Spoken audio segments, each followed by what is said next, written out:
Oke, hari ini kita akan belajar materi tentang kinetika dan stabilitas obat. Sudah bawa kalkulator semua ya? Sudah ada di sebelahnya semua kalkulator. Jadi nanti kita latihan menghitung. Kalian bisa bantu saya dengan cepat. Ya. Baik, untuk outline pada hari ini kita akan belajar dulu tentang pendahuluan ya, kemudian tentang kinetika, cara menentukan orde, kemudian orde pada kinetika stabilitas obat, faktor yang mempengaruhi stabilitas dalam larutan seperti temperatur, dan katalis asam basa spesifik. Ya, sebenarnya banyak ya faktor yang mempengaruhi stabilitas obat dalam kelarutan ini. Ada konstanta di elektrik, ya, ada katalis asam basa umum. Jadi ada banyak sebenarnya, tetapi pada pertemuan uh, pertama ini ya, keempat dan kelima nanti kita hanya batas sampai di katalis asam basa spesifik. Karena kalau mau bahas sampai sejauh ini biasanya di mata kuliah khusus stabilitas obat. Jadi untuk farmasi fisik, kalian yang penting tahu cara menghitung usia simpan obat, kapan obat tersebut kadaluarsa, dan seterusnya ya. Oke, untuk pendahuluan. Jadi mengapa kita perlu belajar tentang kecepatan, mekanisme, dan faktor yang mempengaruhi degradasi ya atau dekomposisi dan stabilitas produk obat? Karena untuk mencegah ya bagi farmasis yang nanti akan bekerja di suatu industri, itu akan mencegah kerugian suatu industri farmasi. Ya, jadi industri farmasi melakukan studi tentang stabilitas obat itu untuk mencegah kerugian dari industri farmasi itu nantinya, baik material maupun reputasi. Jadi kalau suatu industri sudah mengalami kerugian material itu nggak masalah ya, karena namanya material itu kan bisa dicari. Tetapi yang namanya reputasinya turun. Kenapa reputasinya turun? Karena dia tidak tahu bahwa obatnya sampai ke pasien sudah dalam keadaan yang tidak stabil ya, karena tidak melakukan uji stabilitas misalkan. Ini kan akan menjadi kerugian yang sangat besar bagi industri, sehingga mereka uh, melakukan penelitian uji stabilitas terlebih dahulu sebelum produk itu dipasarkan. Penerapan kinetika dalam farmasi ini menghasilkan produk sediaan yang lebih stabil. Ya, dengan kita sudah tahu kecepatannya, mekanisme, dan faktor yang mempengaruhi stabilitas, kemudian dengan data tadi ya, dengan data hasil kita mengetahui, hasil kita melakukan studi stabilitas, kita dapat membuat sediaan produk farmasi yang menjadi lebih stabil dalam bentuk sediaan dengan dasar prinsip ilmiah yang kuat. Ya, karena studi itu kita lakukan, kita punya data untuk menghasilkan produk jadi yang lebih stabil. Nah, selain farmasis di industri ini, jadi walaupun kalian nanti misalkan jadi apoteker, bekerja di rumah sakit ataupun di apotik, gitu ya, ini juga harus memahami tentang stabilitas obat. Mengapa? Ini ada salah satu contoh. Ya, salah satu contoh misalkan vitamin B1 itu stabil pada pH 2 sampai 3 dan tidak stabil pada pH 6 ke atas. Nah, kalau kalian nanti bekerja di rumah sakit atau di apotek, menemukan racikan dengan vitamin B1, maka kalau kalian sudah mengetahui ya, mengetahui tentang stabilitas obat, maka kalian tahu bahwa untuk senyawa-senyawa itu punya stabilitas pada pH tertentu. Ya, jadi nggak semua pH dia stabil.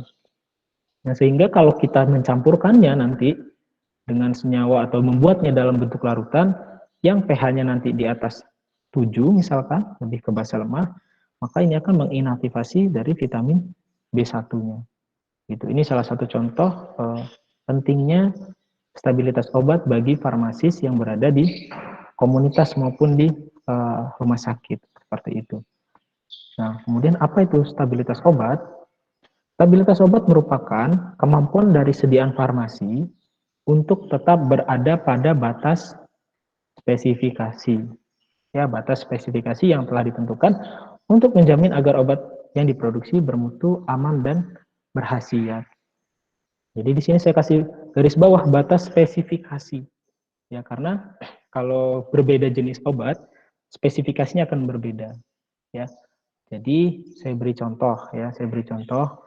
Misalkan tablet ya, atau yang kalau kalian belum belajar ya tablet ya, solid atau ini ya sirup, misalkan sirup.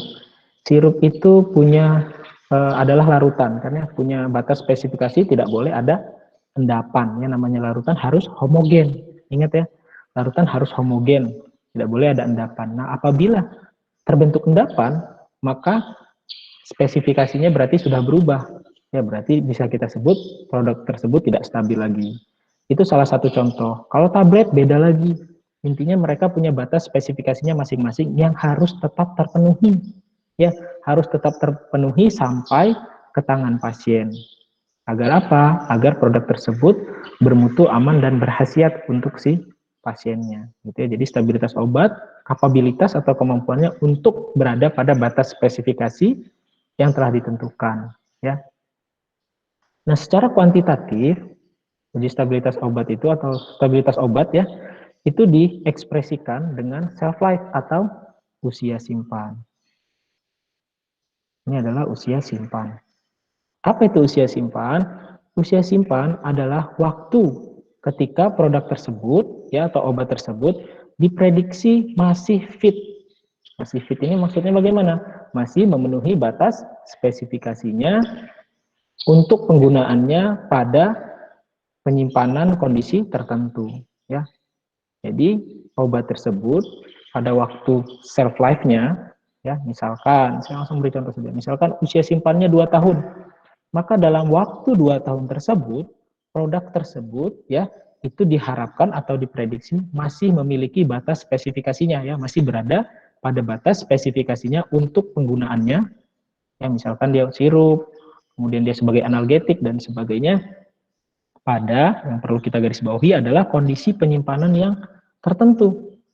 Jadi kalau kita mengikuti kondisi penyimpanan yang tercantum dari kemasannya, misalkan paracetamol eliksir disimpan pada suhu ruang, maka kalau kita simpan pada suhu ruang, asalkan dia masih belum expire ya intinya ya, atau masih dalam rentan usia simpannya, maka dia mestinya masih memiliki spesifikasi atau masih tidak masih termasuk dalam batas spesifikasinya ya.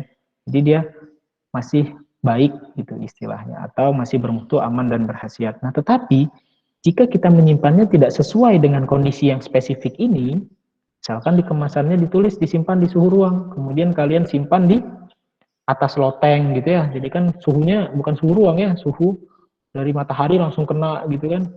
Kemudian suhunya bisa saja 30 lebih, 30 bahkan bisa 35. Oke. Siapa tadi ada yang ngechat ya? Maaf Pak, di tempat saya hujan deras apabila nanti keluar masuk. Oke, ya nggak apa-apa ya. Oke, jadi sampai mana? Misalnya tadi ya, kalau produknya disimpan tidak pada kondisi yang ditentukan, spesifik conditionnya, maka bisa saja usia simpannya tidak sesuai dengan yang ada di kemasan. Begitu. Ya, jadi usia simpan itu berlaku jika kita melakukannya atau menyimpannya atau menghandlingnya sesuai dengan yang ada dipersyaratkan, ya, sesuai dengan persyaratannya. Seperti itu. Kemudian misalkan obatnya, contohnya itu misalkan untuk supos ya, supositoria itu umumnya disimpan di suhu dingin ya 2-8 derajat. Dikatakan apabila disimpan di suhu 2-8 derajat, obat ini ya stabil selama 2 tahun. Misalkan. Kemudian kalian karena nggak punya kulkas gitu atau lupa gitu ya, di apoteknya disimpannya nggak di suhu kulkas, maka otomatis usia simpan itu tidak bisa kita jadikan rujukan. Gitu. Kemudian bisa juga didefinisikan usia simpan itu ya sebagai waktu dari produk tersebut dibuat ya atau dipreparasi sampai potensinya atau kandungannya dari zat aktif itu turun sebanyak 10% ya yang merupakan batas pada degradasi kimia. Jadi kalau obat itu batasnya kadarnya adalah 90%. Dia boleh saja terdegradasi. Misalkan suatu obat A dikatakan stabil selama 2 tahun misalkan ya. Nah, selama 2 tahun diukur kadarnya adalah 95%. Nah, ini masih bisa kita bilang stabil karena dia masih di atas 90%. Nah, dalam hal kita melakukan uji stabilitas pada perkuliahan kali ini ya atau perhitungan pada perkuliahan kali ini, yang kita hitung batas spesifikasi ini, tadi kan saya bilang banyak ya batas spesifikasi itu ya, itu hanyalah kadar. Ya, kadar obat. Sementara uji stabilitas itu tidak hanya kadar yang diuji stabilitas. Kalau kita bicara secara umum, seperti saya bilang tadi, tablet misalkan atau sirup sirup itu tidak boleh, spesifikasinya itu tidak ada endapan, ya, harus larutan itu tidak boleh ada endapan, harus homogen. Kemudian tablet misalkan, waktu hancurnya itu kan harus 15 menit, ya sesuai Farmakopeia Indonesia edisi 3 itu harus hancur melewati basketnya atau mesnya yang berada di bawah kalau kita lihat uji alat untuk uji melakukan disintegrasi. Kemudian apalagi ya, yaitu adalah batas-batas spesifikasi secara umum ya, secara luas maksud saya. Secara luas untuk tablet punya persyaratan sendiri, sirup punya persyaratan sendiri. Tetapi pada perkuliahan stabilitas obat, kita terbatas pada kadar saja yang kita hitung sebagai batas spesifikasi. Ya, batas spesifikasi yang dimaksud di sini adalah kadar saja. Kalau kita bicara tentang uji stabilitas obat pada farmasi fisik. Sementara kalau kalian nanti bekerja, ya tidak hanya kadar yang dihitung, seperti saya contohkan tadi ya, homogenitas dari produk, kemudian kalau tablet kekerasannya bagaimana, apakah berkurang kekerasannya atau tidak. Pun demikian kalau kalian nanti melakukan penelitian tentang uji stabilitas obat, tidak hanya kadar gitu. Ini saya ingin memberikan contoh langsung agar kalian tidak menganggap bahwa uji stabilitas itu kadarnya saja, begitu ya. Jadi saya langsung berikan contoh-contohnya. Kemudian selanjutnya, mengapa kita perlu melakukan uji stabilitas? Tadi sempat saya singgung di awal, kalau kita sebagai seorang farmasi di industri atau sebagai industri yang memiliki produk, maupun sebagai apoteker yang di klinis maupun komunitas. Ya, kalau klinis di rumah sakit, kalau komunitas itu di apotek. Nah, mengapa kita perlu melakukan uji stabilitas? Ingat bahwa obat yang diproduksi itu jumlahnya banyak. Ya, kalau industri membuat obat, jumlahnya satu kali buat itu pasti banyak. Nggak mungkin cuma buat 20 kotak ya, pasti ratusan ribu tablet ya sekali buat, dan membutuhkan waktu yang lama sampai digunakan pasien. Jadi ada jarak antara produk tersebut dibuat sampai pasien tersebut mengkonsumsi obatnya. Ya, ada jarak itu. Kemudian bila obat tidak stabil ya pada rentan waktu tadi, maka akan terjadi perubahan-perubahan yang dapat merugikan atau membahayakan pasien yang menggunakannya. Nah, ini kan berbahaya ya, kalau sampai membahayakan ya produk kita yang fungsinya sebagai obat, mengobati sesuatu yang mengobati penyakit gitu, justru menimbulkan penyakit. Seperti itu. Ini berbahaya. Sehingga kita perlu melakukan uji stabilitas sebelum produk tersebut kita pasarkan. Nah, tujuan uji stabilitas itu yang pertama adalah meneliti karakteristik, pasti ya, kita meneliti karakteristik dari mutu bahan baku maupun produk. Jadi yang kita teliti uji stabilitas itu tidak hanya produk, tapi dari bahan baku pun kita sudah melakukan uji stabilitas. Hingga ketika saya sampaikan materi kemarin tentang preformulasi, di slide terakhir saya itu adalah tentang uji stabilitas. Jadi data stabilitas itu termasuk dalam tahap preformulasi. Data uji stabilitas zat aktif atau bahan baku. Dengan berjalannya waktu di bawah pengaruh lingkungan seperti suhu, kelembapan, cahaya, oksigen, dan seterusnya ya. Jadi kita melihat pengaruh dari suhu, kelembapan, cahaya, oksigen terhadap karakteristik bahan baku maupun produk. Apakah dia mengalami perubahan, degradasinya, dan seterusnya. Kita pelajari juga tadi mekanismenya, kemudian faktor-faktor lingkungan ini. Kemudian yang selanjutnya, memberikan informasi kondisi pemprosesan, pengangkutan, dan penyimpanan yang harus dilakukan untuk bahan atau sediaan tersebut. Dengan kita mengetahui data ini ya, atau memiliki data tentang karakteristik terhadap suhu, kelembapan, cahaya, dan oksigen, maka kita dapat memberikan informasi bahwa misalkan zat aktif kita itu tidak tahan dengan kelembapan, misalkan. Sehingga ketika pemprosesan jangan ada sebisa mungkin air gitu ya dalam pemprosesannya, karena ternyata zat kita itu mengalami hidrolisis gitu ya, mudah sekali terhidrolisis. Kemudian pengangkutan, maka proses pengangkutannya pun harus diatur sebagaimana agar dia tidak kontak dengan udara yang kaya akan air atau lembabnya tinggi.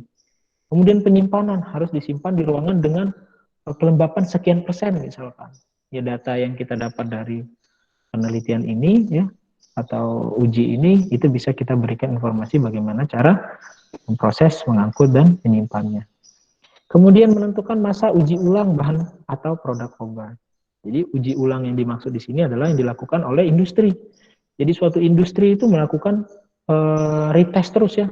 melakukan uji stabilitas terus. Jadi misalkan suatu industri memproduksi paracetamol batch ke 50 misalkan.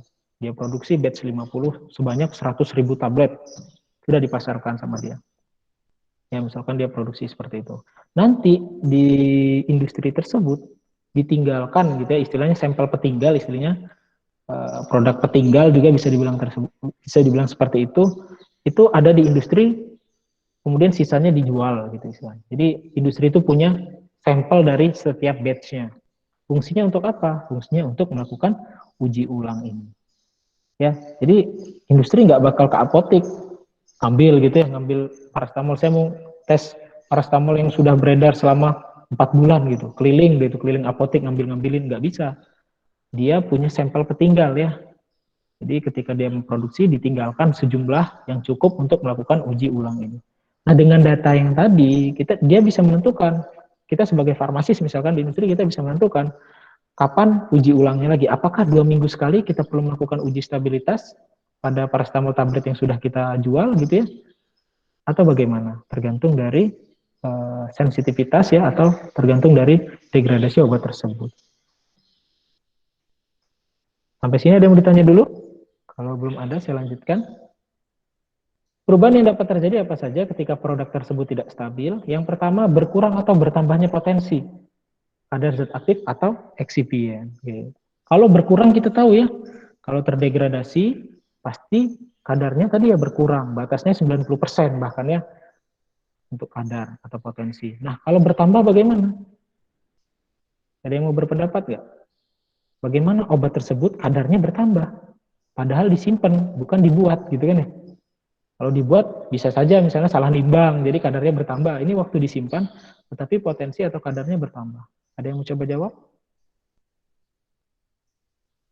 Ada? Kenapa kadarnya bisa bertambah?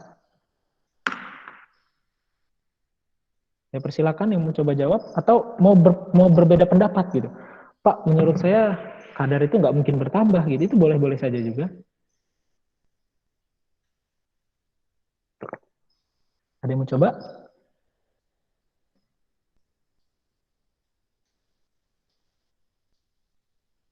Ada yang mau coba? Ada? Avia mungkin mau coba? Avia?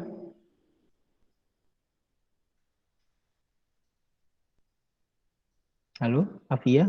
Masih bersama kita? Avia Haira.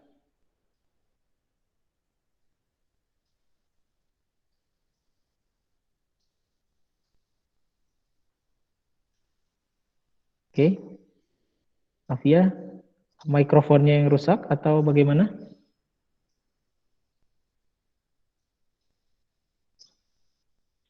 Baik. Ada yang mau berpendapat yang lain? Mau coba menjawab? Mungkin nggak suatu kadar itu bertambah ketika disimpan? Kadar obat itu bertambah, potensinya bertambah. Mungkin nggak?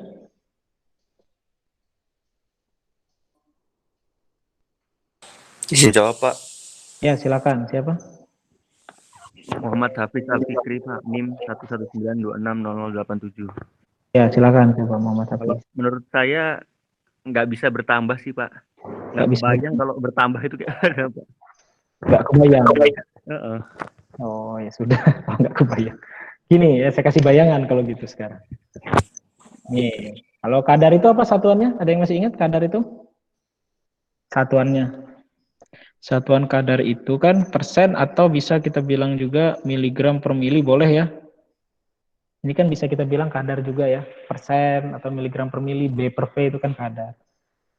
Kalau seandainya kadar itu naik, berarti ini turun. Ya, kalau yang ini turun, maka hasilnya C akan naik. Benar nggak? Kalau dosis ini, ya misalnya jumlah zat aktifnya, ini kan nggak mungkin naik ya, nggak ada yang nambahin kan? Siapa yang menambahin ketika disimpan zat aktif? Nggak mungkin. Tetapi kan ada kemungkinan ini turun ketika disimpan. Benar nggak? Turunnya gimana? Gitu, Pak. Misalkan larutan itu menguap, begitu ya. Kalau larutannya menguap, pembawanya menguap, maka volume akan berturun, sementara zat aktifnya tetap. Sudah ada gambaran belum? Sudah, Pak. Sudah Iya. ya. Ya, jadi mungkin konsentrasi itu naik jika pembawanya itu berkurang, ya, atau basisnya berkurang. Misalkan karena menguap dan sebagainya. Jadi bisa naik. Yang awalnya 125 mg per mili gitu ya. Maka dengan yang ininya menguap gitu misalnya sisa jadi 0,5 mili misalnya. Misal ya. Maka ini kan tetap ya, gak ada yang nambahin, gak ada yang ngurangin misalkan ya. Ini kan berbeda ya kadarnya ya. Ini kan kalau dijadiin per mili juga jadi 250 mg per mili. Jadi ini naik. Gitu ya. Jadi bisa naik kalau kondisinya basisnya atau pembawanya itu berkurang. Gitu ya. Kemudian terjadi perubahan bioavailabilitas. Bioavailabilitas ini adalah fraksi obat yang berada dalam sirkulasi sistemik dibandingkan dengan dosisnya. Jadi kalau jika suatu obat itu bioavailabilitasnya adalah 80%, dosisnya adalah 100 mg per mili misalkan ya, maka yang masuk ke dalam sirkulasi hanya 80 mg per mili. Sisanya kemana? Sisanya ya terbuang ya, nggak bisa juga semua obat itu masuk ke sirkulasi sistemik. Jadi nanti ada juga yang hanya terbuang. Itu bioavailabilitas. Nah, terjadi perubahan bioavailabilitas, bisa naik, bisa turun, tergantung dari kadarnya. Ya. Kemudian sediaan menjadi tidak homogen. Ya, untuk sediaan-sediaan yang harus homogen, hal seperti larutan, ya, kemudian gel, kemudian lotion dan sebagainya, ini bisa saja bisa menjadi tidak homogen. Salah satu contohnya adalah emulsi misalkan. Emulsi kalau sudah tidak stabil dia akan mengalami bisa cracking ya, pecah, emulsinya pecah. Nah, kalau sudah pecah, maka otomatis bagian minyak kan bagian atas ya, air di bawah kalau dia pecah. Maka ini kan sudah tidak homogen, ketika dituang, maka bisa jadi yang kita ambil itu zat aktifnya saja. Ini konsentrasinya bisa lebih tinggi dari dosis yang dipersyaratkan, seperti itu. Kemudian menurunnya status mikrobiologi sediaan, apalagi untuk produk-produk dengan kandungan gula dan kandungan air. Biasanya sangat rentan sekali mikroba itu tumbuh. Ya. Kemudian berkurangnya penerimaan pasien. Kalau saya ambil contoh itu mudahnya seperti ini. Misalkan saya buka tablet gitu ya, saya beli tablet paracetamol, kemudian saya buka ada bintik-bintik hitam gitu misalkan. Maka saya otomatis nggak mau dong mengkonsumsinya. Itu juga dengan produk yang lainnya. Menjadi berkurang penerimaan pasien untuk produk yang sudah tidak stabil. Kemudian terbentuknya hasil urai yang toksik. Nah, ini yang jadi bermasalah. Ya, ini masalah ini. Kalau sudah terbentuk sesuatu yang toksik, yang memberikan efek toksik. Sementara untuk perkuliahan kita ya, ini saya beri batasan terus ya. Tetapi ini secara garis besar bahwa bisa jadi hasil urai itu toksik. Kalau kita kuliah, yang kita pelajari itu hanya A berkurang, kita nggak peduli B ini jadi apa dalam reaksi nanti. Kita nggak belajar itu. Apakah B ketika A gitu, misalnya paracetamol terdegradasi, degradasinya jadi apa? Itu kita tidak pelajari ya untuk di farmasi fisik. Jadi yang menjadi kekhawatiran itu adalah ketika berkurang kadarnya, kemudian membentuk sesuatu yang toksik. Karena berkurang itu nggak mungkin hilang ke langit ya. Berkurang itu dia terdegradasi menjadi bentuk yang tidak bisa kita ukur lagi kadarnya. Seperti itu. Kemudian berkurangnya integritas kemasan dan kualitas label juga termasuk ya. Kemudian modifikasi beberapa fungsional yang relevan. Beberapa fungsional tadi terkait dengan efeknya dan sebagainya itu akan berubah. Guna data stabilitas bahan baku, kita kan tadi melakukan uji stabilitas terhadap bahan baku maupun produk. Ya. Kenapa kita melakukan uji stabilitas bahan baku? Ini untuk menentukan bentuk sediaan dan formula yang akan dibuat. Ya, dengan kita mengetahui zat aktif, kita tahu bahwa dia misalkan tidak stabil terhadap air gitu, maka kita nggak bisa buat di dalam bentuk larutan, misalkan seperti itu. Contohnya itu yang paling simpel itu adalah amoksisilin rekonstitusi ya yang ada di pasaran. Dibuat larutan ya atau suspensi rekonstitusi amoksisilin itu. Kenapa nggak dibuat dari awal aja gitu kan? Kenapa kalian nggak terpikir kenapa sih nyusahin aja kita harus nambahin air? Kenapa nggak dari pabriknya aja udah ditambahkan air? Itu karena ada uji stabilitas ketika ditambahkan air ternyata stabilitasnya tidak bisa lama sehingga di bentuk sediaan yang dipasarkan adalah bentuk sediaan suspensi rekonstitusi gitu. Dan formula yang akan dibuat itu juga ya. Karena dengan kita mengetahui stabilitas bahan baku, kita dapat memilih formula yang cocok. Kemudian cara penyimpanan bahan baku, seperti yang saya singgung sebelumnya, bahan kemasan yang akan digunakan untuk sediaan jadi. Jadi kita tahu juga stabilitasnya, misalkan suatu zat aktif tidak tahan terhadap cahaya, maka bahan kemasan yang digunakan haruslah bahan kemasan yang melindungi zat aktif kita itu dari cahaya, seperti itu ya. Makanya kalau kita lihat banyak di pasaran itu sediaan sirup yang menggunakan botol gelap dan seterusnya ya. Itu salah satu cara untuk mengurangi zat aktif kita terhadap paparan cahaya. Kemudian teknik manufaktur yang digunakan ya, teknik pembuatan yang digunakan. Kalau saya ambil contoh yang mudah itu, misalkan tablet. Tablet zat aktifnya mudah terhidrolisis, berarti kan nggak bisa ada air ya. Tablet itu ada cara buatnya dengan granulasi basah, granulasi kering, ada kempal langsung. Maka kita nggak bisa pakai granulasi basah, teknik manufakturnya. Karena zat aktif kita, setelah kita lakukan uji stabilitas, tidak stabil pada keberadaan air gitu dan lembab dan sebagainya ya. Jadi seperti itu contohnya. Kemudian waktu kadaluarsa bahan baku. Ini dengan kita mengetahui stabilitasnya dan menghitung ya, mekanismenya tahu, kemudian kita menghitung laju degradasi dan sebagainya, kita dapat menentukan kapan bahan baku kita itu kadaluarsa. Kemudian kalau untuk sediaan, cara penyimpanan sediaan tadi sama ya. Kalau memang dia tidak stabil pada suhu ruang, maka otomatis kita simpan pada suhu dingin atau suhu beku. Kemudian interval tes sediaan ini terkait dengan sampel petinggal tadi, ya, atau produk petinggal yang ada di industri, kita lakukan tes sediaan dengan interval tertentu, apakah 2 minggu sekali, sebulan sekali, dan seterusnya. Dan yang terakhir sama ya, waktu kadaluarsa sediaan. Nanti ini akan kita hitung ya, waktu kadaluarsa sediaan dari kadar ya, kalau kita dari farmasi fisik hanya kadar.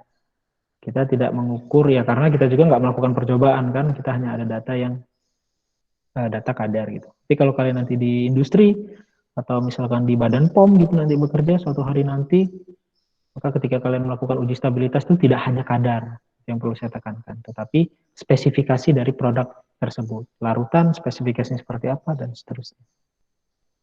Kemudian di pertemuan pertama itu ada yang bertanya tentang BUD ya, atau Beyond Use Date. Sebenarnya ini nggak masuk di materi farmasi fisik, tetapi saya rasa penting untuk kalian ketahui bahwa obat yang sudah dibuka atau digunakan atau diracik ya, atau dirusak kemasan primernya, itu usia simpannya tidak sama ketika dia masih dalam segelnya gitu ya, atau belum pernah dibuka. Yaitu dikenal dengan BUD atau Beyond Use Date. Jadi ada yang bertanya di kelas A, saya lupa siapa yang bertanya. Dia bertanya ternyata setelah dari dokter dia dikasih obat, katanya cuma boleh diminum selama 1 minggu. Padahal delayed expire-nya masih setahun lagi. Gitu. Jadi langsung saya jelaskan bahwa itu adalah beyond use date. Ketika dia sudah dibuka, misalnya pada contohnya tadi ya, suspensi rekonstitusi, amoksisilin itu hanya tahan 1 minggu ya setelah ditambahkan air. Nah itu berbeda dengan waktu kadaluarsa. Kemasan primer yang dimaksud adalah kemasan yang langsung bersentuhan dengan obat, seperti botol, ampul, vial, blister, dan seterusnya.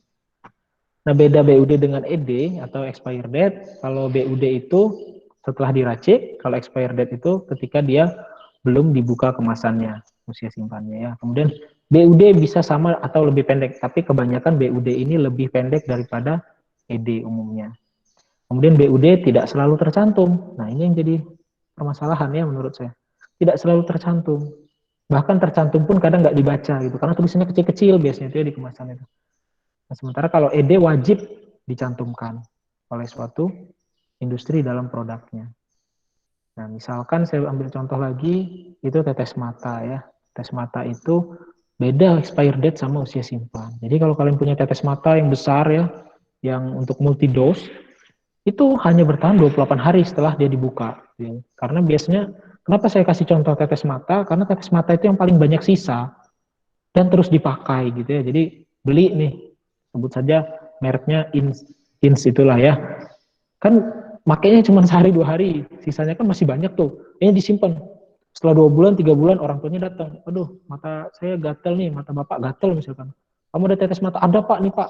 Lihat expirednya masih lama, masih setahun katanya. Tapi udah 2 bulan yang lalu dipakai kan.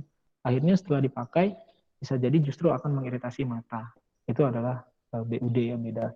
Jadi kalian sebagai mahasiswa farmasi dari sekarang sudah mengenal dua istilah ini. Meskipun sebenarnya belum waktunya, tetapi ada yang bertanya, jadi saya rasa biar fair, saya harus mengajarkan juga ke kalian. Oke, sebelum masuk, ada yang mau bertanya sebelum masuk ke kinetika?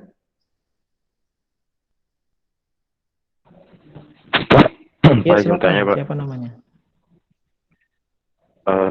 Nama Rizky Taflan Bishir, 119, 260, 118. Ya. Berarti BUD itu sebenarnya penting dong, Pak, kalau misalkan kalau dicantumkan pada suatu sediaan.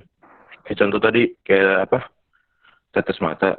Kalau misalkan kita taunya dari patokannya ED, terus ternyata 2 bulan itu si ins itu udah nggak bisa dipakai, gimana itu, Pak? Ya, kalau tetes mata ada kok di kemasannya.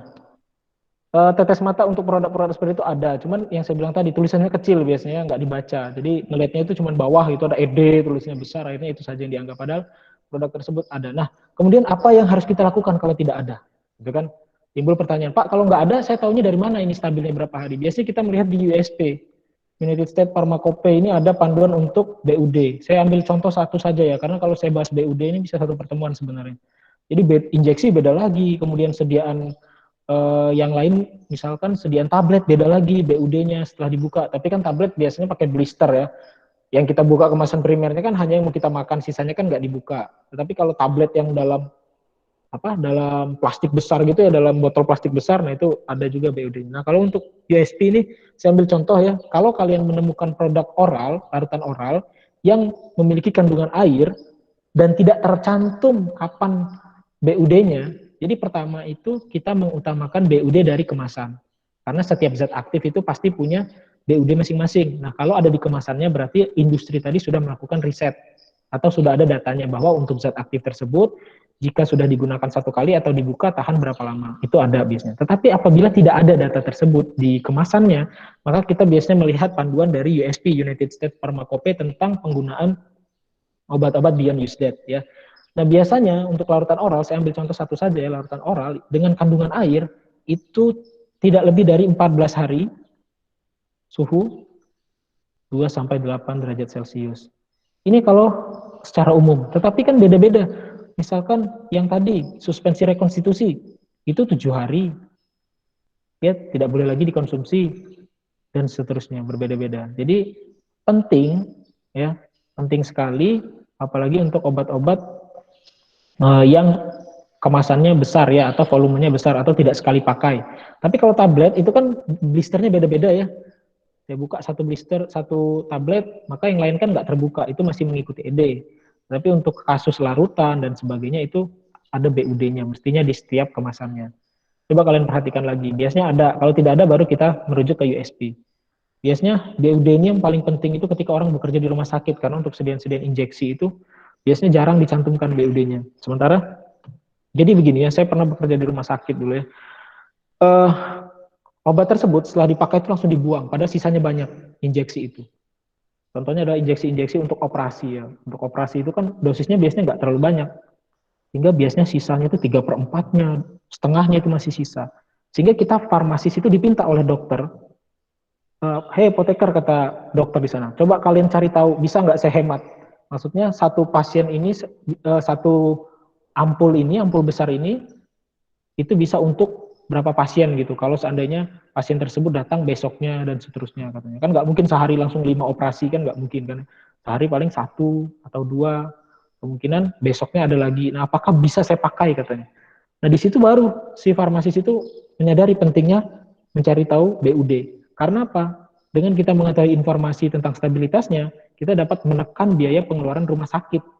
Jadi mestinya pasien tersebut menggunakan 2 ampul yang harganya mahal, satu ampulnya saja, nah itu bisa menggunakan 1 ampul saja. Karena sebenarnya nggak habis gitu, nggak habis. Banyak sekali sediaan injeksi itu yang sekali pakai itu nggak habis. Nah, dengan mengetahui BUD-nya, kita bisa saling men-share gitu ya, men-share dari pasien ini bisa dipakai pasien ini juga, asal tidak terjadi kontaminasi. Dan itu nggak sesimpel dengan larutan ini. Kalau larutan ini kan udah simpen di kulkas dan seterusnya. Kalau dia injeksi akan beda lagi. Makanya saya bilang untuk BUD saya singgung saja gitu ya secara garis besar. Karena kalau untuk fokus di BUD sendiri itu bisa satu pertemuan. Apalagi untuk obat-obat steril. Jadi kalau dikatakan penting, ya sangat penting. Bagaimana kalau tidak ada, maka bisa lihat di USP, panduan umumnya. Tapi usahakan itu melihat panduan atau membaca dari kemasannya. Ya, biasanya di kemasannya ada untuk sediaan-sediaan yang volumenya banyak dan tidak langsung habis. Gitu ya. Sirup dan sebagainya itu kan jarang ya. Biasanya anak-anak itu udah pakai berapa kali minum, misalnya sirup eliksir dan sebagainya. Eliksir itu berapa kali minum udah turun demamnya. Kemudian simpan gitu ya. Simpan 2 bulan, 3 bulan, tapi masih ngeliat expire. Padahal sudah merujuk ke BUD, padahal bukan ke expire lagi. Gitu. Ada lagi yang mau bertanya? Pak. Maaf Pak, satu lagi Pak. Boleh. Jan dulu Jan. Iya ya. Silakan. Jan katanya dulu Jan. Ya udah Pak, saya dulu Pak. Ini Ya, Pak, silakan. tadi kan pas baca expiration date ya, itu kan batas waktu penggunaan obat. Nah, tapi kalau yang pernah saya dengar Pak, katanya kalau ED itu sebenarnya kita tuh masih bisa gunain obatnya, cuman hanya saja itu tuh obatnya nggak efektif. Oke. Oh iya, itu saya nggak jelaskan di awal. Terus Pak, Ya. kayak kita tahu batas penggunaannya setelah masa kadaluarsa udah lewat itu sampai kapan, taunya gimana Pak? Oke, terima kasih. Pertanyaannya bagus sekali ya. Sebenarnya ini di kelas lain kalau nggak salah saya jelaskan ya tentang expire date. Expire date itu bukan berarti bahwa setelah expire date obat tersebut nggak efektif atau menimbulkan efek toksik. Bukan berarti. Lantas mengapa ada expire date? Jadi expire date itu merupakan prediksi atau jaminan dari suatu industri dan pemberi usia simpan, yaitu BPOM dalam hal ini, agar pada rentan waktu tersebut ya, jaminan itu pada rentan waktu tersebut, asal obat tersebut itu disimpan pada suhu yang direkomendasikan, maka produk tersebut diprediksi atau dijamin masih efektif, bermutu dan aman. Itu saja. Tidak ada dikatakan bahwa setelah tanggal tersebut itu sudah tidak bisa dikonsumsi atau tidak baik dikonsumsi ya. Benar ya, kalau tidak baik dikonsumsi itu benar karena penelitiannya nggak sampai sejauh sana. Kemudian apakah menimbulkan efek toksik? Tidak juga, tidak ada statement seperti itu, tapi mungkin menimbulkan efek toksik dan seterusnya. Lantas, apa yang perlu kita sikapi dari tanggal expire date? Misalkan tanggalnya hari ini. Bentar ya, saya delete dulu ini. Misalkan tanggal expire-nya adalah hari ini. Ya, sekarang tanggal berapa? 2 Oktober ya. 2 Oktober. Kemudian jam 12 malam nanti, jam 11 malam gitu ya. Jam 11 malam, ini saya berikan contoh di kelas kemarin. Jam 11 malam ini, apakah dia masih aman? Katanya, aman, katanya kan ya. Kemudian selang 2 jam, jam 1 malam, pada tanggal 3 Oktober, apakah sudah tidak aman? Karena lewat tanggal expire-nya, nggak ada yang tahu. Tetapi, apabila terjadi sesuatu hal ya, misalnya terjadi keracunan dan segala macam, nah itu biasanya kalau masih rentan expire date itu biasanya ditanggung ya, atau industri itu meneliti lebih lanjut. Mengapa demikian gitu? Karena prediksi saya itu stabil gitu. Kalau udah lewat ini terjadi apa-apa, ya udah ya, memang udah diprediksi nggak stabil, kenapa masih diiniin gitu. Tapi kalau masalah benarkah dia stabil atau tidak stabil di jam 1 malam ini, itu nggak ada yang tahu. Harus dilakukan uji dulu. Jadi bentuk jaminan saja, bentuk jaminan dan bentuk prediksi. Gitu ya. Tetapi kalau kita sebagai farmasi, sebagai profesional menyarankan ke pasien, kalau sudah lewat tanggal expire sebaiknya tidak digunakan. Kenapa? Karena hanya diprediksi sampai tanggal tersebut produk tersebut aman, efektif dan bermutu. Lewat tanggal tersebut tidak tahu. Jangan kita bilang setelah tanggal tersebut ini Bapak minumnya bisa keracunan, bisa mati gitu. Itu berarti kita nggak memiliki dasar ketika berbicara. Tetapi landasan utama kenapa ada expire date itu bahwa bentuk prediksinya gitu ya, karena mereka melakukan uji stabilitas itu akan tahan selama 2 tahun misalkan, sehingga expire-nya 1 Oktober 2022 begitu. Apakah lewat itu pasti toksik, pasti efektif? Gak ada yang tahu. Ya, apakah sebelum tanggal itu apakah masih efektif, aman dan bermutu? Belum tentu juga kalau dia tidak disimpan pada suhu yang telah ditentukan atau pada kondisi spesifik tadi yang di awal saya bilang. Nah, jadi setahun saja sudah tidak stabil obatnya, sudah menimbulkan efek toksik, bisa saja karena disimpan tidak pada suhu yang direkomendasikan atau kondisi yang direkomendasikan. Jadi kalau dikatakan apakah setelah expire itu sudah tidak aman, nggak tahu. Pokoknya saya prediksi 2 tahun lagi aman gitu. efektif dan bermutu. Lewat tanggal itu, saya nggak prediksi itu apakah masih aman atau tidak. Tetapi industri itu melakukan uji stabilitas real time. Jadi dia melakukan real time, karena ketika dia mau mempasarkan produk, mereka melakukan uji stabilitas dipercepat namanya itu. Selama 6 bulan, jadi cepat, hanya 6 bulan saja mereka sudah bisa prediksi stabil selama 2 tahun. Itu dengan uji stabilitas dipercepat, ada hitungannya itu ya. Ada hitungannya. Nanti kita belajar itu di pertemuan minggu depan, bagaimana menghitung usia simpan suatu produk pada suhu ruang, padahal ujinya itu tidak pada suhu ruang. Jadi dia tahu bahwa setelah 6 bulan stabil, oke, kata Badan POM, saya berikan usia simpan produk ini 2 tahun. Oke. Selama 2 tahun tersebut, dia tetap melakukan uji real time pada suhu ruang, bukan pada suhu yang tinggi tadi. Jika dia melakukan uji real time itu lebih dari 3 tahun ternyata masih stabil, nanti diajukan lagi ke Badan POM. Pak, ini ada uji real time-nya, saya ternyata 3 tahun masih stabil. Nanti akan dicek datanya, oke, saya tambah usia simpan kamu jadi 3 tahun. Nah, bagaimana nasib prediksi yang kemarin? Prediksi kemarin hanya 2 tahun, padahal real time-nya 3 tahun, bahkan bisa lebih. Gitu. Jadi, sekali lagi, itu hanya bentuk prediksi. Tidak ada yang menjamin setelah expired date akan toksik. Gitu. Ya, hanya prediksi saja kok. Hanya prediksi dan jaminan dari, karena kalau nggak ada expired date itu orang bingung ya, kapan ini ya? Apa saya bisa konsumsi terus ini sampai 5 tahun ke depan, 10 tahun ke depan, jadi nggak ada batasan kan? Nggak ada jaminan kapan dia masih aman. Tapi dengan adanya expired date, ada jaminan di situ. Sampai tanggal expired date, saya jamin asal disimpan sesuai kondisi yang dipersyaratkan, ini aman. Itu kan lebih tenang kita sebagai konsumennya, oh ini aman. Gitu ya. Jadi nggak ada statement setelah expired date pasti toksik, pasti tidak berefektif, itu nggak ada sih statementnya. Tapi tidak diprediksi aman, efektif dan bermutu lagi. Ya, tidak tahu intinya. Ini orang nggak berani jamin saja. Gitu. Ada lagi yang bertanya?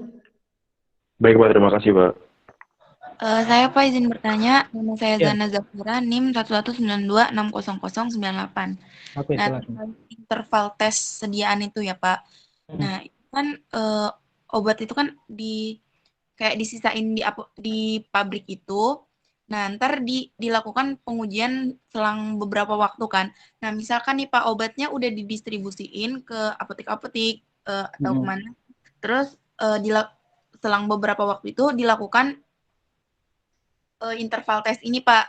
Nah, setelah pengujian keberapa atau kan gimana? Nah, ternyata obat itu tuh udah tidak stabil lagi Pak. Nah, yang perlakuan yang dilakukan tuh apa Pak? Apa mungkin ditarik obat yang pada nomor batch gitu atau gimana Pak? Terima kasih. Oke, terima kasih. Benar ya, jadi begini, misalkan terjadi temuan ketika dia melakukan retest ya, atau uji ulang tadi ditemukan ketidakstabilan.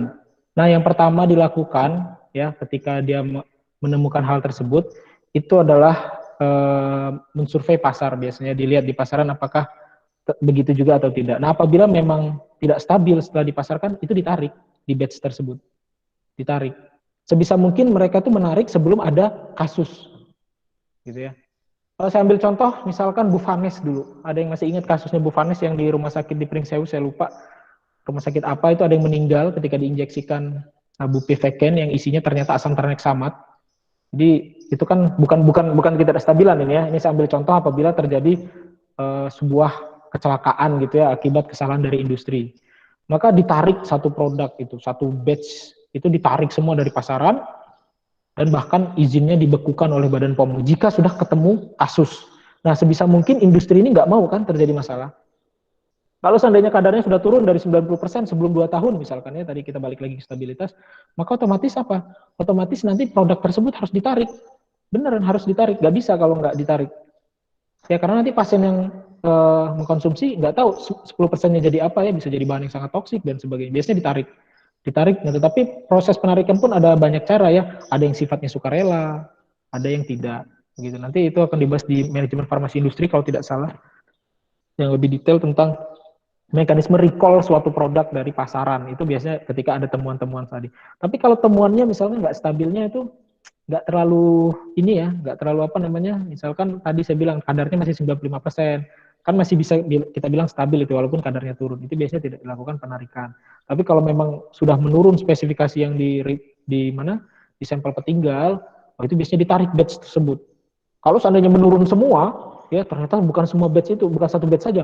Semua batch yang saya teliti ternyata beda hasilnya dengan data yang ada di uji stabilitas, misalkan ya, sebenarnya ini kemungkinannya sangat kecil ya, karena ketika kita uji stabilitas itu kita melihat pengaruh suhu, pengaruh pokoknya banyak sekali kita paparkan, mestinya sudah bisa terprediksi, sehingga kejadian seperti ini tidak akan terjadi. Gitu. Jadi apakah ditarik? Ya ditarik. Kalau seandainya tidak stabil, ada yang nggak stabil di satu batch, jadi ternyata di batch tersebut misalkan ya nggak stabil, turun kadarnya jadi 50%-nya, nggak tahu kenapa, lupa gitu intinya. Nggak tahu kenapa kok bisa tiba-tiba 50% ini hilang kadarnya, mau nggak mau ditarik batch tersebut. Ya, tapi biasanya jarang kalau hanya kadar ya. Biasanya itu terjadi kontaminasi ya. Kalau kita lihat dari kemarin itu, misalnya timbulnya NDMA, ya senyawa-senyawa yang dapat menyebabkan kanker itu ya pada ranitidin kemarin kan. Kalau kalian dengar kasusnya itu ditarik dari pasaran. Setelah ketemu gitu ya, ditarik dari pasaran oleh produsennya. Mau tidak mau. Nah itu salah satu bentuk ketidakstabilan ya, karena dia menghasilkan byproduct atau produk baru yang bersifat toksik tadi ya. Nitro apa ya, saya lupa nama NDMA itu, yang menyebabkan kanker itu ditarik. Jadi itu bentuk ketidakstabilan dan benar-benar di seluruh dunia itu ditarik produk tersebut di pasaran. Sempat kosong waktu itu kan ranitidin dari pasaran.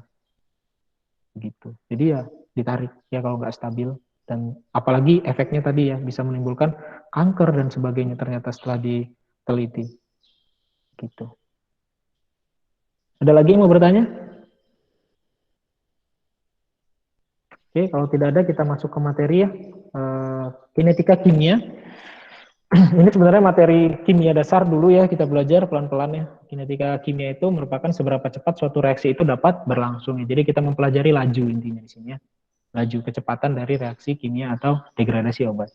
Laju reaksi adalah perubahan konsentrasi reaktan atau produk terhadap waktu. Jadi kalau laju itu konsentrasi per waktu, di mana laju rata-rata laju sama dengan dA per dt, atau kita bisa sebut juga dC ya, kalau mau lebih mudah dC per dt, di mana dA tadi merupakan perubahan konsentrasi senyawa A dalam selang waktu dt. Kalau B juga seperti itu, tapi yang kita hitungkan hanya yang ini ya, kita nggak menghitung jadinya apa. Kita hanya melihat berkurangnya berapa. Kemudian kalau kita lihat ya, kinetika reaksi itu seperti ini kurang lebih, di mana semakin berjalannya waktu, apabila terjadi reaksi atau metabolisme atau degradasi dari senyawa A menjadi senyawa B, maka senyawa A itu semakin lama akan semakin turun kadarnya, dan senyawa B itu akan semakin banyak. Ini dapat kalian lihat saja di slide saya nanti ya, saya akan fokus di hukum laju nih.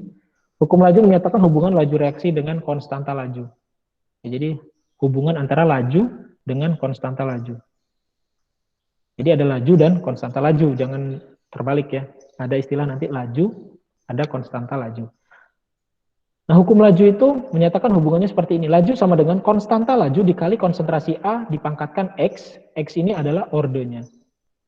Kalau senyawanya lebih dari 1, B dipangkatkan Y. Y ini adalah orde ke Y dalam B. Yang ini orde ke X di dalam A. Orde keseluruhannya itu tinggal dijumlahkan.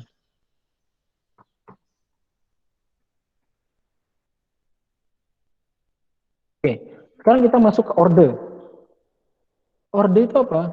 Orde adalah banyaknya faktor konsentrasi zat reaktan yang mempengaruhi laju reaksi.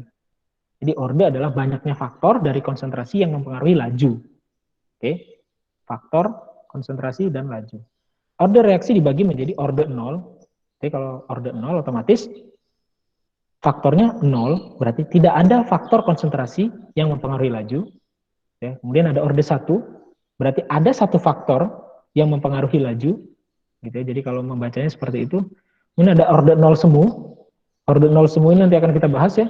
Dia seolah-olah mengikuti orde 0, tetapi dia sebenarnya orde 1.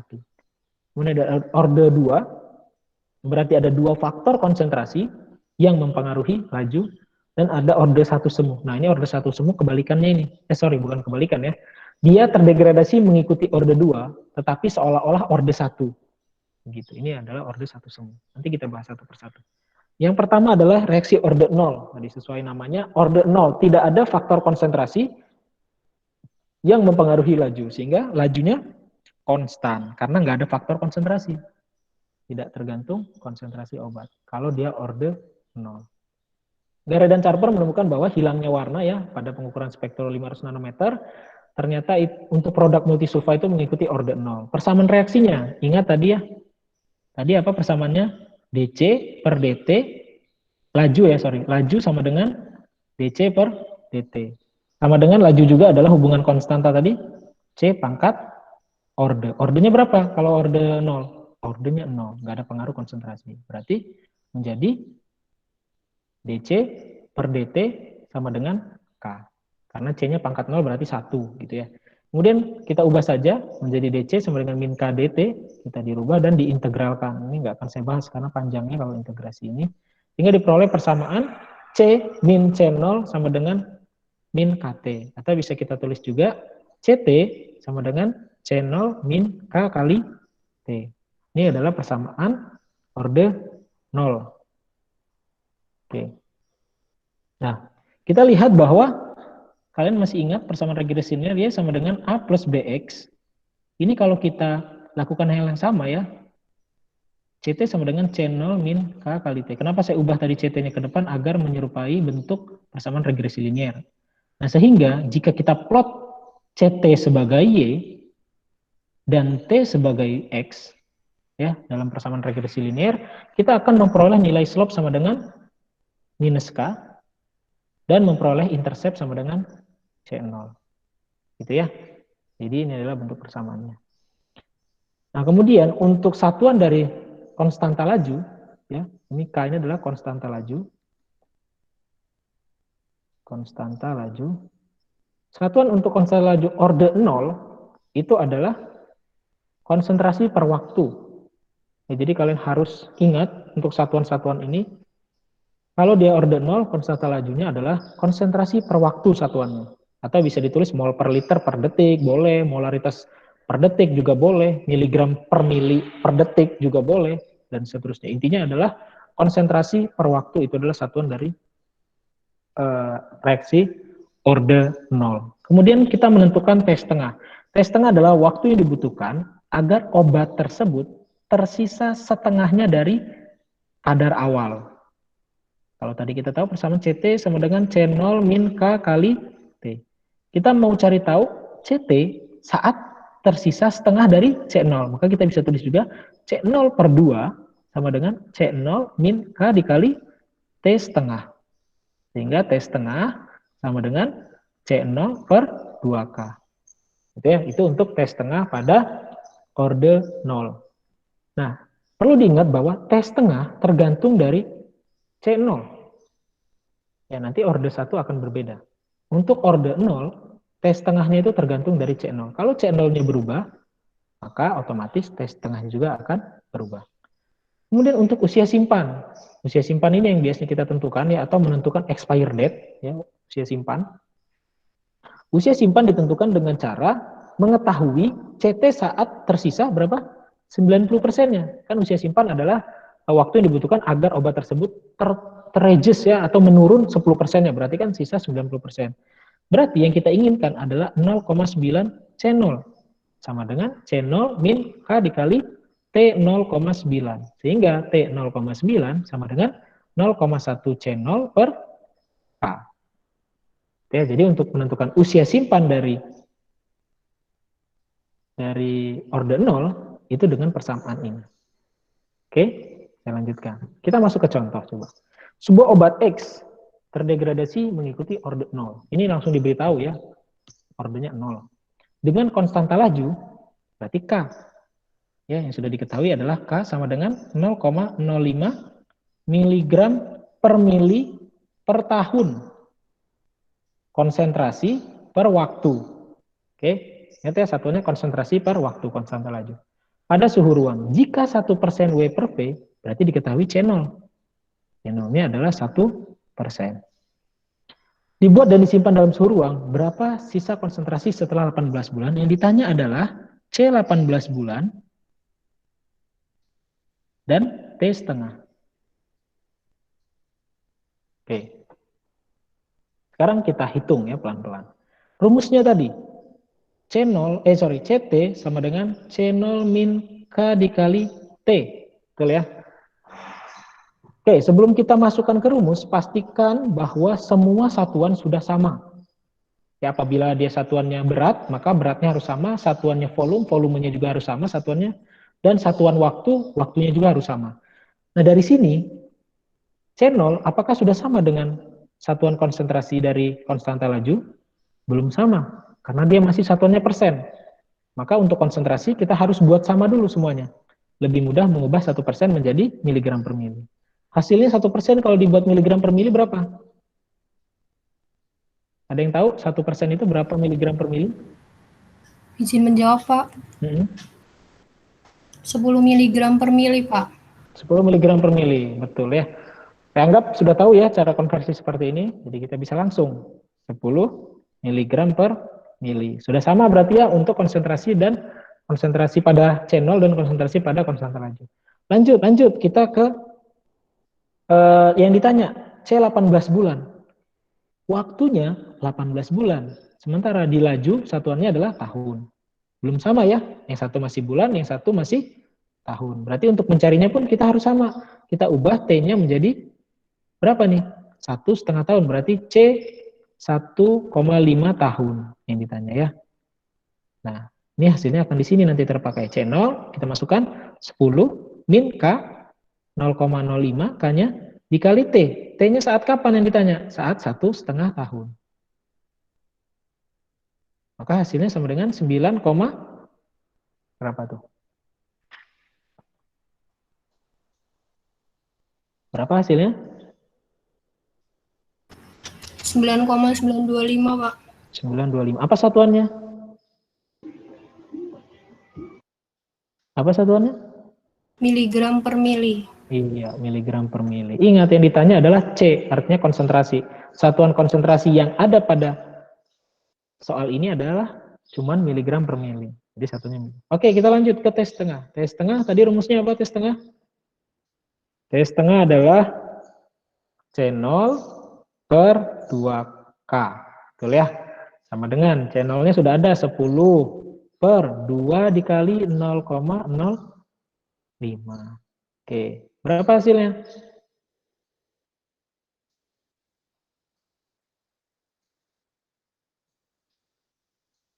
Berapa hasilnya?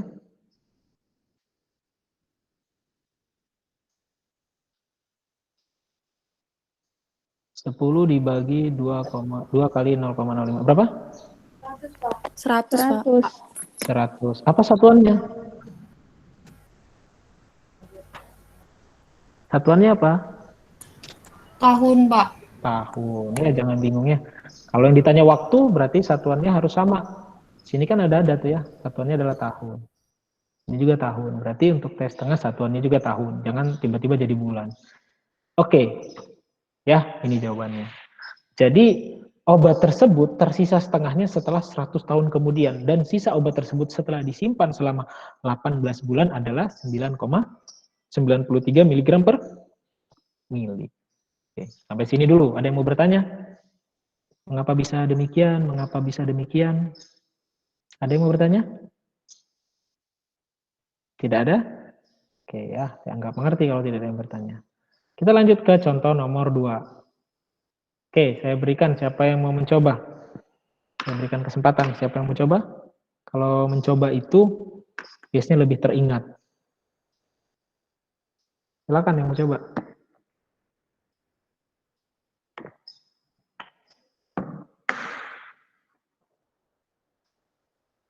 Yang mau coba nggak harus selesai kok. Maksudnya gini, nggak usah selesai dulu ngitung baru ngomong saya mau coba Pak. Nggak apa-apa, langsung aja Pak saya mau coba. Pertama diginiin dulu Pak, pertama diginiin, nggak apa-apa. Yuk, siapa yang mau coba?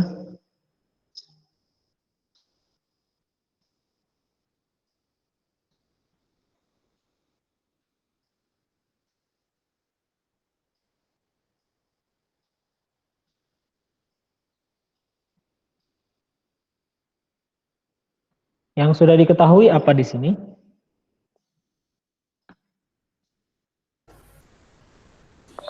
Kal. Ya, silakan. Siapa yang mencoba ini? Siapa namanya? Wah, tiba-tiba hilang. Yang sudah diketahui, pertama apa?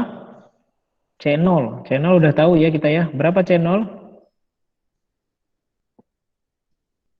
C0-nya.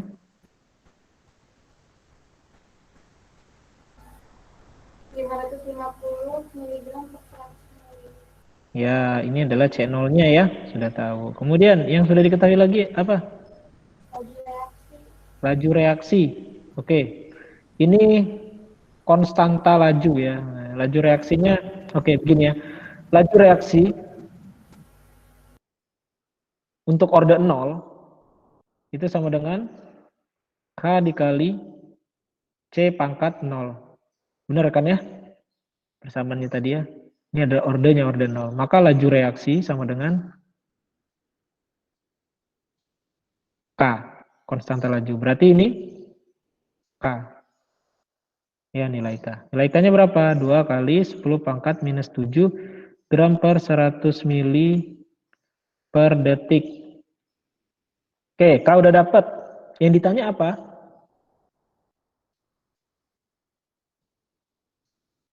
Yang ditanya apa? T ya, Pak? Bukan. Iya, T berapa? T 0,9. Ya, T 0,9 rumusnya apa?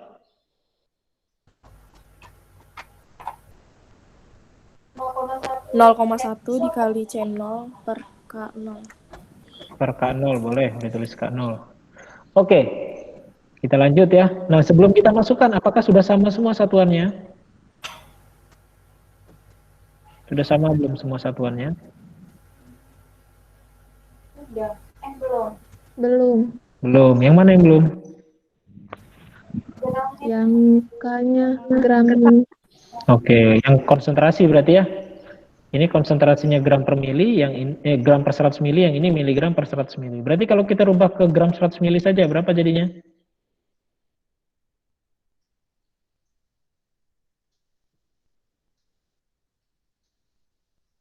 Gitu ya? Benar nggak? Jadi 0,55 gram per 100 mili. Oke, kita masukkan berarti udah sama semua. 0,1 dikali 0,55 dibagi 2 kali 10 pangkat minus 7. Oke, berapa hasilnya?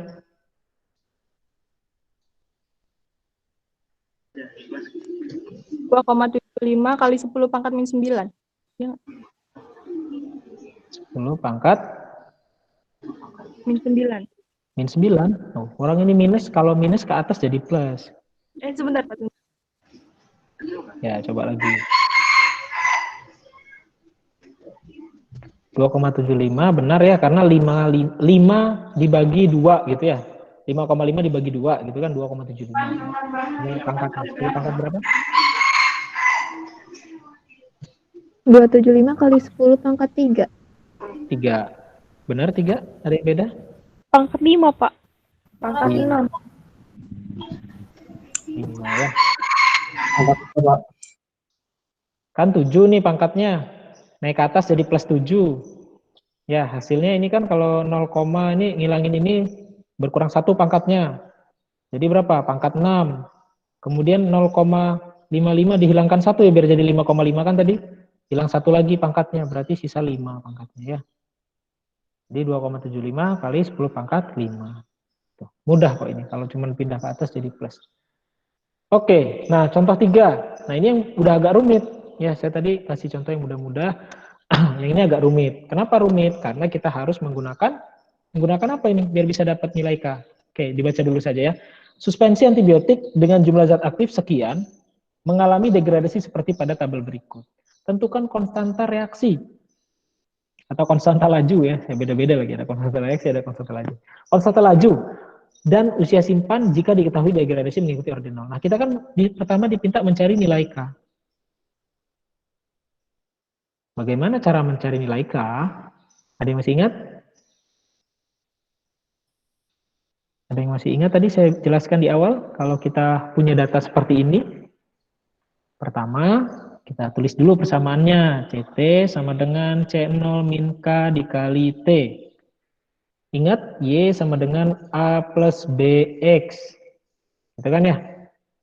Nah, sekarang yang punya kalkulator, atau yang punya Excel boleh deh dicoba. Caranya gampang kok, kalau dengan Excel itu lebih gampang. Tetapi tidak direkomendasikan ya, karena nanti kalian nggak punya kemampuan untuk menggunakan kalkulator dalam ujian, nanti kan nggak boleh bawa laptop. Berarti dengan gambar ini kita dapat melihat, kalau saya plot CT sebagai Y, ini CT. Ini kan ya, ini kan CT ya, konsentrasi kan. Terhadap versus gitu kalau saya biasa menulis. Versus T sebagai nilai X-nya, ini. Maka saya akan memperoleh persamaan regresi linear Y sama dengan A plus BX, di mana slope-nya merupakan minus K, atau B-nya sama dengan minus K. Maka saya akan memperoleh nilai K. Setelah saya temukan persamaan regresi linear antara Y yang sama dengan CT dan X yang sama dengan T. Oke. Ada yang bisa? Ada yang belum bisa pakai kalkulator untuk regresi linear? Banyak pasti ya. Kalau saya lihat kelas kemarin ternyata pada belum bisa semua pakai kalkulator menggunakan regresi linear. Cuman ada nggak yang bisa dari kalian? Bisa dulu, Pak saya bisa gitu. Nanti saya ajarkan bagaimana caranya. Ada yang sudah bisa regresi linear?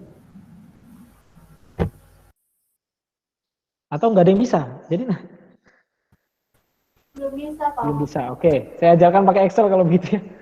Ya, kalau pakai kalkulator agak susah. Mengapa? Karena beda kalkulator akan berbeda juga caranya. Tapi oke, saya belajar dari pertemuan kemarin. Jadi kelas kalian ini eksklusif saya ajarkan untuk menggunakan Excel. Oke, saya buka Excel ya. Bentar. Saya ajarkan pakai Excel saja karena ini yang paling gampang. Share dulu Excelnya. Nanti saya minta teman kalian yang kelas lain nonton video ini ya. Bagaimana kalau menggunakan Excelnya. Yang paling mudah sebenarnya. Sudah tampil Excel saya di sini? Oke. Pertama kan kita nilai X-nya ya. X-nya apa? T kan? Sorry, ini kenapa caps lock-nya? X-nya itu adalah T. Ya. Satuannya apa T-nya? Satuannya apa? Satuan dalam tabel tadi? Bulan tadi kalau nggak salah. Bulan ya, bulan. Kemudian CT atau Y. Y-nya sama dengan CT. Satuannya apa tadi? Miligram per mili kalau nggak salah ya. Oke. Sudah kita buat seperti ini, baru kita masukkan datanya. Bulannya tadi berapa-berapa? Sebentar ya, saya lihat. 0, 5, 10, 20, 30, 40. 0, 5, 10, 20, 30, dan 40. Kemudian Y-nya berapa? 199,1. Oh, saya copy saja sebentar.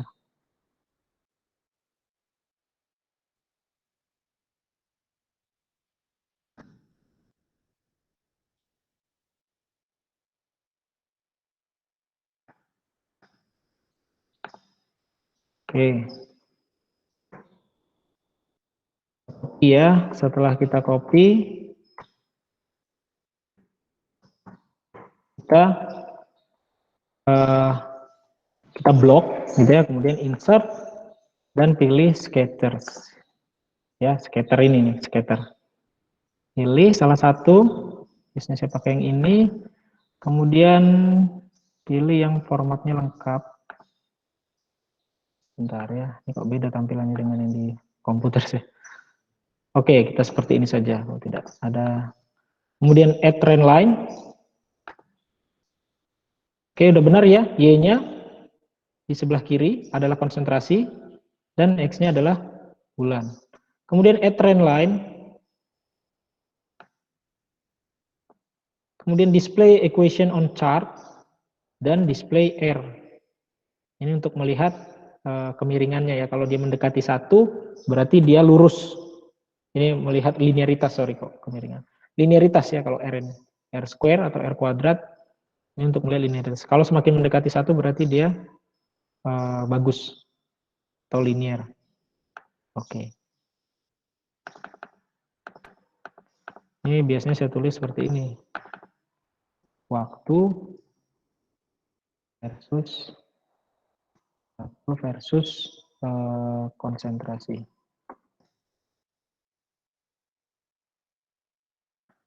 Oke, berapa persamaannya ini? Persamaannya. Kita peroleh persamaan regresi linearnya itu ini. Y sama dengan, kelihatan nggak? Kelihatan. Kelihatan ya. Y sama dengan min 1442X ditambah 99,874. Berarti nilai K-nya berapa?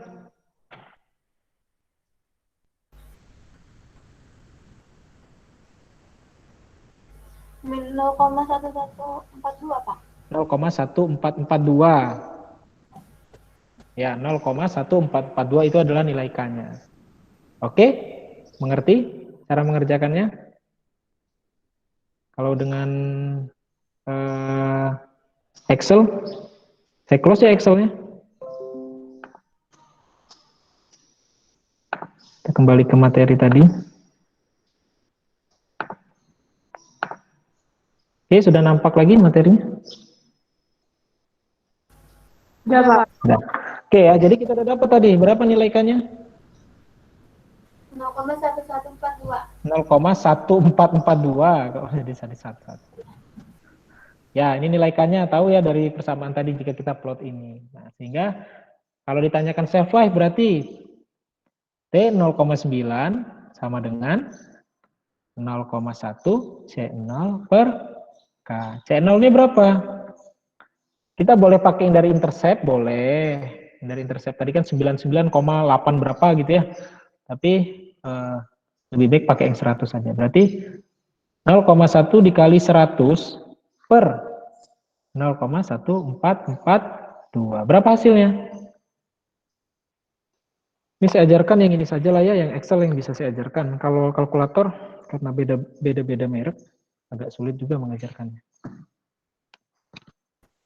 69,348. 69,348. Satuannya apa ini? Miligram per mililiter. Bulan ya? Bulan. Bulan, Pak. Bulan, Pak. Bulan ya. Oke. Udah tahu ya? Oh, ini udah saya buat sebenarnya. Udah tahu ya hasilnya dari mana ya? K-nya tahu dapat dari mana, cara mengerjakannya bagaimana ya? Kemarin ada yang bertanya ke saya, Mas Pak, gimana cara hitung manualnya? Waduh, saya regresi linear sekarang udah ada yang canggih, pakai Excel, pakai kalkulator. Dia nanya hitung manual. Saya sendiri nggak hafal rumusnya, kata saya, untuk menghitung nilai B, kemudian nilai A-nya gitu ya, regresi linear kalau cara manual rumusnya. Karena kita aplikatif ya, farmasi ilmunya aplikatif, jadi pakai saja yang sudah ada ya. Kalkulator sudah ada. Jadi kalau bisa pakai kalkulator. Gitu ya. Jadi diperoleh bahwa usia simpan dari produk ini adalah 69 bulan. Jadi setelah 69 bulan, produk ini kadarnya 90%. Dan bila lebih dari itu, kadarnya akan turun. Gitu ya. Jadi 69 bulan ini adalah usia simpannya. Nah, menghitung expire date gimana? Misalkan produk itu dibuatnya sekarang nih 1 Oktober saja ya, 2020. Expire date-nya kapan kalau usia simpannya 69 bulan?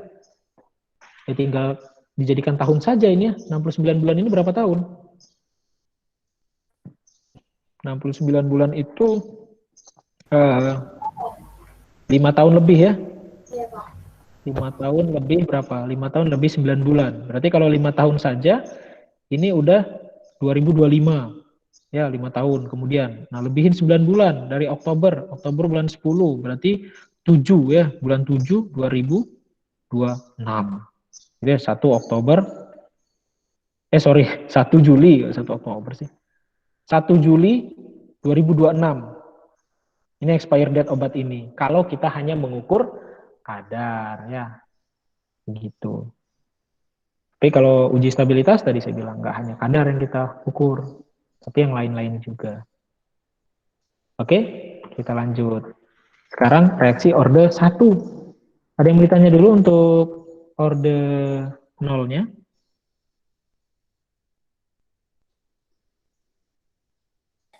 Cukup, Pak. Oh, cukup.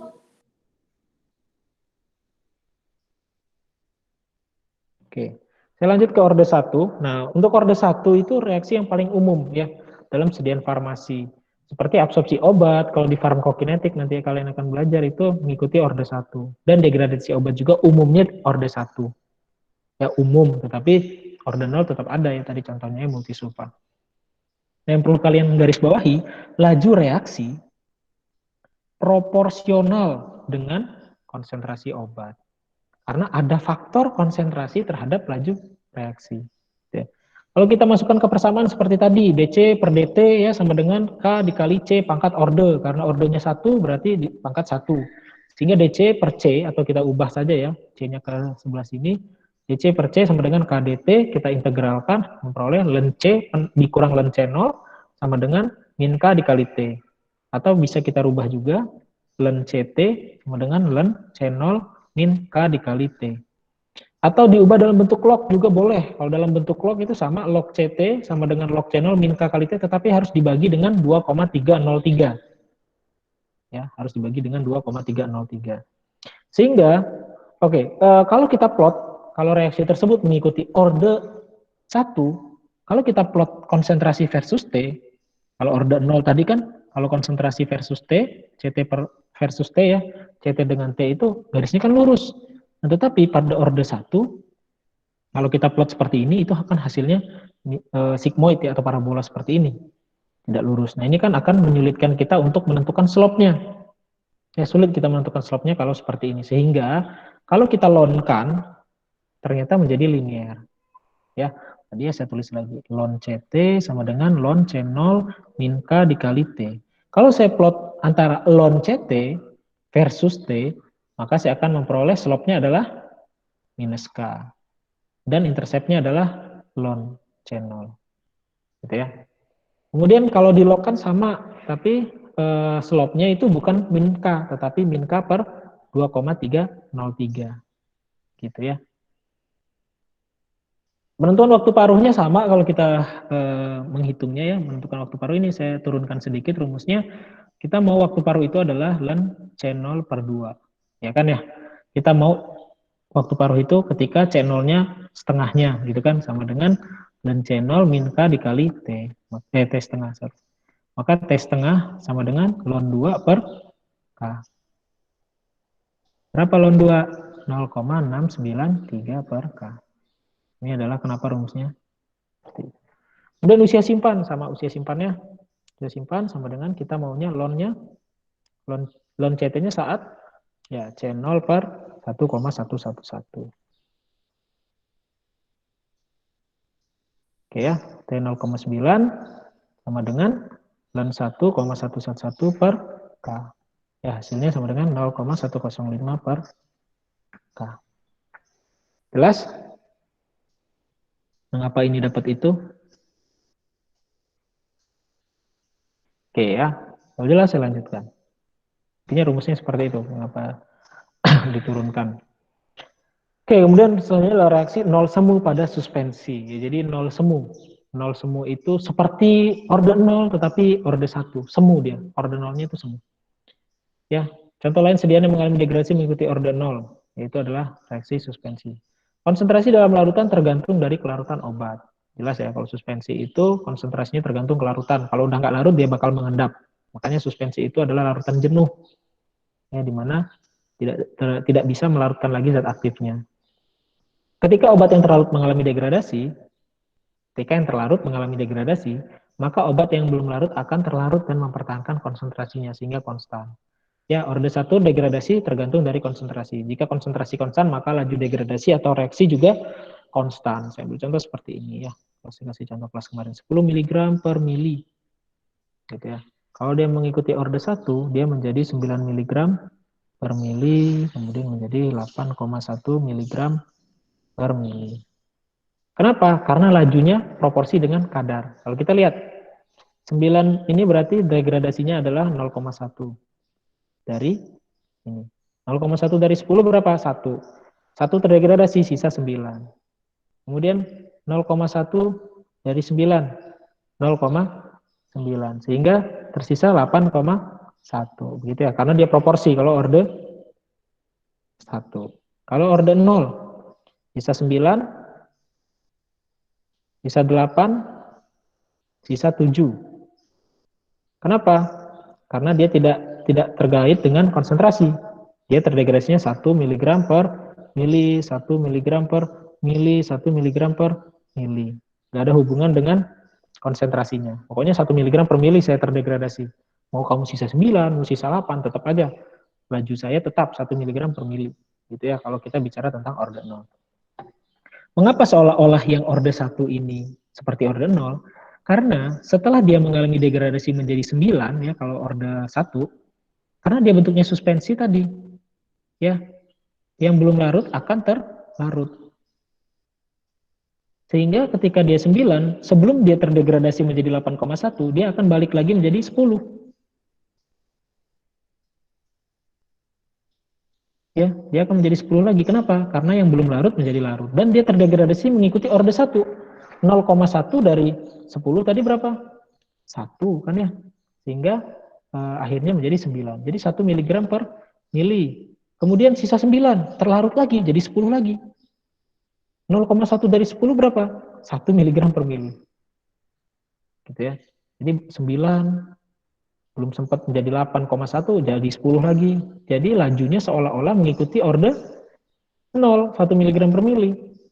Padahal dia sebenarnya mengikuti orde 1 karena dia proporsi dengan konsentrasi. Proporsinya adalah 0,1. Pokoknya lajunya adalah 0,1 dari konsentrasi gitu. 0,1 dari 10, 1. Udah 9. Kemudian 9, 0,1 dari 10 lagi. Kenapa jadi 10 lagi? Karena terlarut lagi. Dan seterusnya. Jadi seolah-olah dia mengikuti orde 0. 1 mg terus terdegradasinya. Padahal dia orde 1. Gitu ya. Jadi dia disebut dengan orde 0 semua. Gitu. Oke, contohnya. Ini saya ingin membuktikan bahwa statement tadi ya. Mana ya statementnya? Oh, bukan statement. Saya membuktikan bahwa tadi, kalau kita mau cari T setengah pada orde 1, apa rumusnya? 0,693 per K. Ya kan tadi ya, persamaan T setengahnya. Ada C0 nggak di sini? Kalau T setengahnya orde 0, itu C0 per 2K. Ada ya C0. Di sini ada nggak C0? Nggak ada. Berarti C0 atau konsentrasi awal tidak mempengaruhi usia simpan maupun, oke kita usia simpan juga nih. Usia simpan maupun T setengah. Usia simpannya berapa? 0,105 ya. Per K ya kalau tidak salah ya. Ini ada C0 nggak? Nggak ada. Kalau yang ini T0,9-nya orde 0, 0,1 C0 per K. Ada C0. Ini nggak ada C0. Nggak ada C0, nggak ada C0. Berarti usia simpan produk walaupun berbeda kadar awalnya, dia akan sama. Oke? Begitu. Jelas? Nanti kalau tidak salah ada ya. Nggak saya kasih contoh. Nanti saya kasih contoh hitungannya. Kemudian kita menghitung ini dulu saja. Konsentrasi obat X dalam larutan air turun 10% tiap bulan. Ingat? Nah, tadi belum saya jelaskan ya untuk satuan dari K. Oke, belum ya. Satuan dari K untuk orde 1 itu adalah per waktu. Per waktu. Kalau orde 0, dia satuan K-nya atau konstanta lajunya itu kan sama dengan laju reaksi, sama dengan konsentrasi per waktu. Tapi kalau orde 1 hanya per waktu saja. Jadi pada soal ini, K-nya adalah berapa ini? 10% per bulan. Gitu. Ya, untuk yang ini K-nya. Jika degradasi mengikuti orde 1, berapa konsentrasi yang tersisa jika C0-nya atau larutan yang dibuat adalah 5 mg per mili dan disimpan pada kondisi yang sama untuk 3 bulan. Berarti yang ditanya adalah T3 bulan. Ini kelihatan nggak di bawah tulisan T3 bulan ini? Masih kelihatan nggak? Kelihatan, Pak. Oh, masih, oke. Kelihatan, Pak. Oke, berarti yang ditanya adalah C3 bulan, sorry kok T3 bulan. C3 bulan ya, karena ditanya konsentrasi ya. Yang ditanya adalah konsentrasi setelah 3 bulan ya. Berarti kita masukkan ke persamaan ln C3 bulan ya atau CT kan ya sama dengan C0-nya berapa? Ln dari 5. Ya, jangan bingung ya. Ln dari 5. Min K-nya berapa? 0,1. Benar ya? Dikali T. T-nya berapa? 3 yang ditanya ya, 3. Maka hasilnya sama dengan ln 5 berapa? Ln 5 berapa ln 5? Ln 5 adalah 1,609. 1,609. 9. Oke, dikurang 0,3. Berarti hasilnya sama dengan 1,3. Cara nyari C-nya gimana berarti? Ini kan ln C ya. Saya hapus dulu ya, yang bagian atas ini.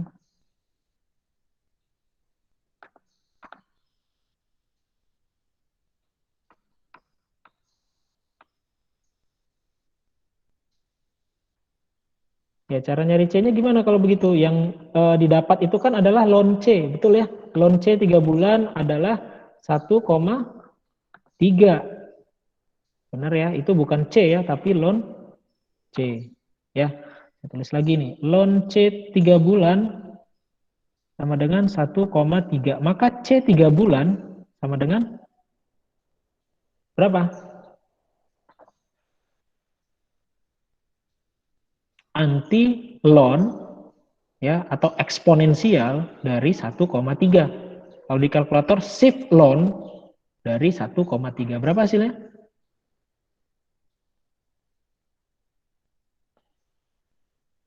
Berapa? 3,669. 3,669. Apa satuannya?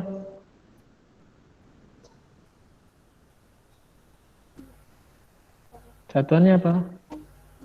Miligram per mili. Miligram per mili. Oke ya. Begitu. Oke, jadi jawabannya tadi ya, ini kan ada soal yang pertama. Jika sebuah larutan punya C0 yang berbeda, yang satu 10%, yang satu 25%, dia sama-sama mengikuti order 1, kemudian disimpan selama 3 bulan, mana konsentrasinya yang lebih tinggi dari yang awal, itu hasilnya sama. Karena tadi ya persamaannya. Atau kalau kita coba latihan seperti ini. Ya, saya kasih latihannya misalnya ln C 3 bulan. Ya, sama dengan ln C0-nya berapa yang pertama? Yang pertama 10%. Berarti kalau kita buat 10% itu berapa miligram per mili? 100 ya. 100. Oke, tinggi benar ya. Dan 100 dikurang K-nya berapa? Anggap saja 1. Dikali T-nya adalah 3. Dan 100 berapa? Ln 100 berapa? 4,605, Pak. 4,605 dikurang 3. Berapa hasilnya ini? 1,605. 05. Sorry. Ini 0,1 ya. Kita coba K-nya 0,1. Kalau K-nya 1 kegedean. 0,1 berarti ini sebentar. Ya, 4,305. 4,305. Berapa berarti C 3 bulan? Berapa? Antilon dari ini? 70 berapa tuh? 74,06. 74,06. Oke ya. Ini kalau kadarnya 100 mg per mili, ternyata setelah 3 bulan sisa segini. Sekarang kalau kadarnya ternyata tadi 250 mg per mili. Dan 250 dikurang 0,3. Berarti berapa? Lan 250 berapa? 5,521, Pak. Dikurang 0,3 berapa? Jadi 5,21 ya. Berarti berapa ini antilonnya?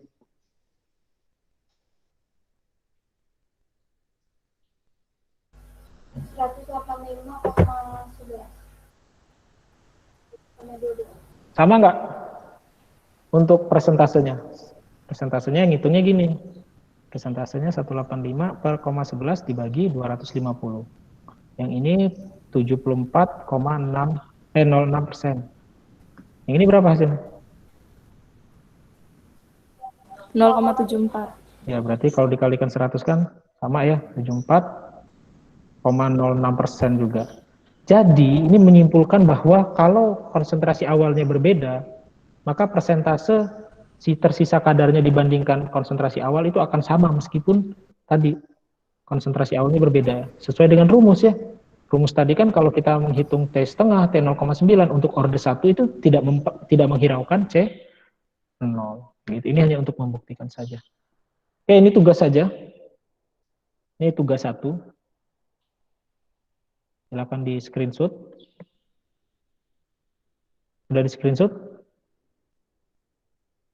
Udah, Pak. Sudah. Nah, ini tugas 2-nya. Tugas 2-nya ini orde 0.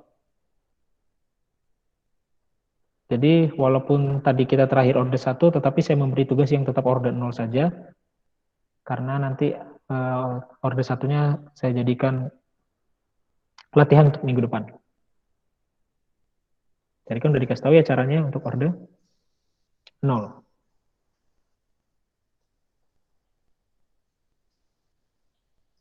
Oke. Nanti tugasnya dikumpulkan di Google Classroom, ditulis tangan, di folio, scan, kemudian diupload ya untuk 2 tugas ini. Latihannya akan minggu depan. Oke, sampai di sini. Ada yang ditanyakan terlebih dahulu? Ada format penamaan file tugasnya nggak, Pak? Seperti biasa saja ya, NPM dulu baru nama. NPM nama dan kelas gitu. NPM nama dan kelas. Seperti biasa saja pokoknya, seperti tugas-tugas yang lain. Ya, kelas. Ada yang mau bertanya dulu? Absen, pastikan kalian sudah mengisi semua ya. Sebelum saya tutup.